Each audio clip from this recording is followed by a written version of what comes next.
আজি এই ভিডিঅ'টোত জানিব পাৰিব ৱেষ্ট বেংগলৰ সবতকৈ ফেমাছ আৰু ধুনীয়া হিল ষ্টেচনৰ বিষয়ে, যাক আমি সকলোৱে দাৰ্জিলিং বুলি জানো।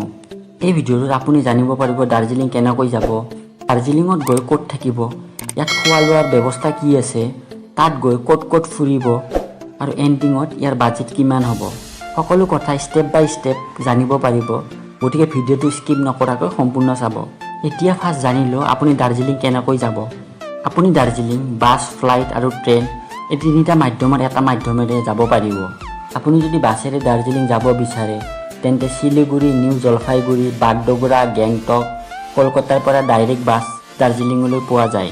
শিলিগুৰি বাছ ষ্টেণ্ডৰ পৰা দাৰ্জিলিঙৰ ডিষ্টেঞ্চ 65 কিলোমিটাৰ হয় আৰু বাছেৰে যাবৰ কাৰণে চবতকৈ নিয়াৰেষ্ট বাছ ষ্টেচন এইটোৱে হয়। যদি আপুনি ট্ৰেইনেৰে দাৰ্জিলিং আহিব বিচাৰে তেন্তে দাৰ্জিলিঙৰ নিয়াৰেষ্ট ষ্টেচন হৈছে নিউ জলপাইগুৰি। নিউ জলপাইগুৰিলৈ আপুনি ভাৰতৰ সকলো ঠাইৰ পৰাই প্ৰায় ডাইৰেক্ট কানেক্টিভিটি ট্ৰেইন পাই যাব। আপুনি নিউ জলপাইগুৰিত নামি তাৰ পৰা প্ৰাইভেট টেক্সি লৈ বা শ্বেয়াৰ টেক্সি লৈ বা বাছেৰে দাৰ্জিলিঙলৈ যাব পাৰিব।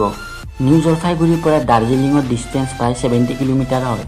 নিউ জলপাইগুৰিৰ পৰা আপুনি প্ৰাইভেট টেক্সি ল'লে কষ্ট পৰিব 4,000 টকাৰ পৰা 5,000 টকালৈ আৰু শ্বেয়াৰ টেক্সি ল'লে 400 ৰুপিছৰ পৰা 500 ৰুপিছৰ ভিতৰত লোৱা হয়।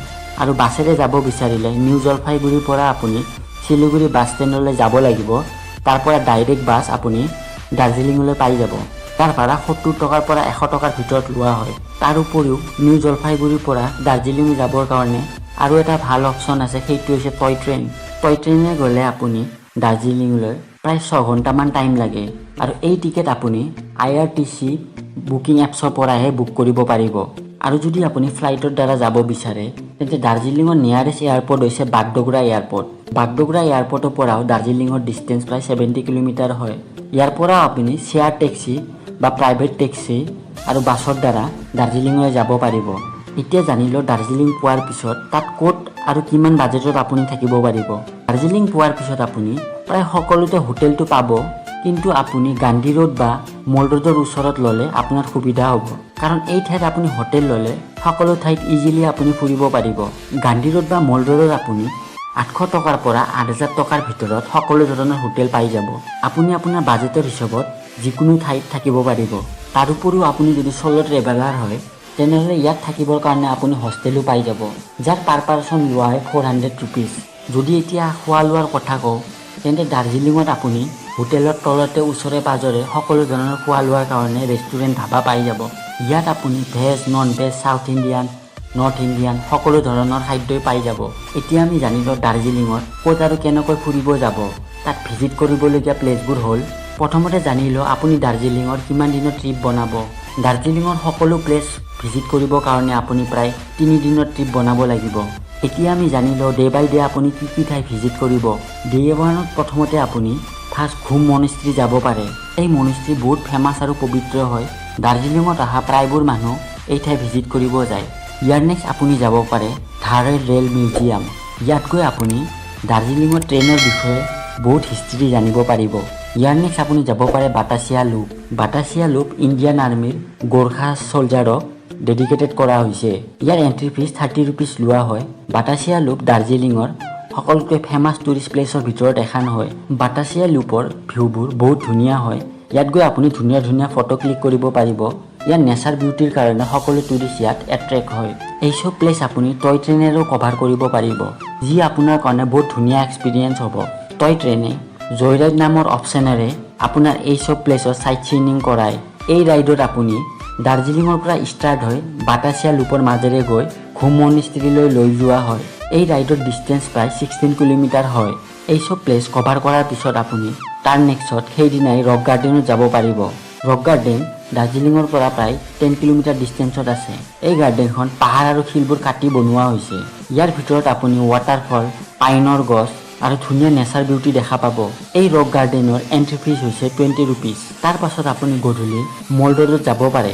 গধূলি সময়ত আপুনি মল ৰোডত শ্বপিং কৰিব পাৰিব, তাত ষ্ট্ৰীট ফুডবোৰো এনজয় কৰিব পাৰিব।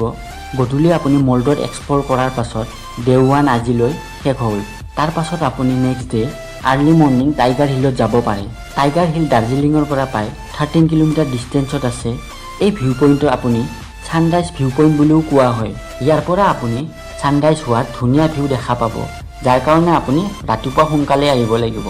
তাৰ উপৰিও এই ভিউ পইণ্টৰ পৰা আপুনি কাঞ্চনজংঘা পৰ্বতৰ অদ্ভুত ভিউ দেখা পাব। ইয়াৰ নেক্সট আপুনি যাব পাৰে লামা হাটা ইকো পাৰ্কত। যদি আপুনি ফেমিলিৰ লগত ট্ৰেভেল কৰি আছে তেন্তে এই পাৰ্কত নিশ্চয় যাব।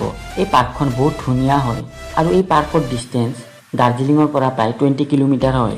এই পাৰ্কৰ এন্ট্ৰি টিকেট হৈছে 30 ৰুপিজ। ইয়াৰ নেক্সট আপুনি যাব পাৰে দাৰ্জিলিং জু। এই জু বেংগল টাইগাৰৰ কাৰণে বিখ্যাত হয়।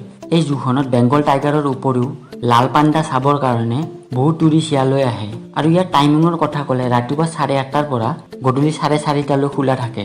ইয়াৰ এন্ট্ৰি টিকেট 20 টকা লোৱা হয় আৰু বৃহস্পতিবাৰে এই চিৰিয়াখানা বন্ধ থাকে।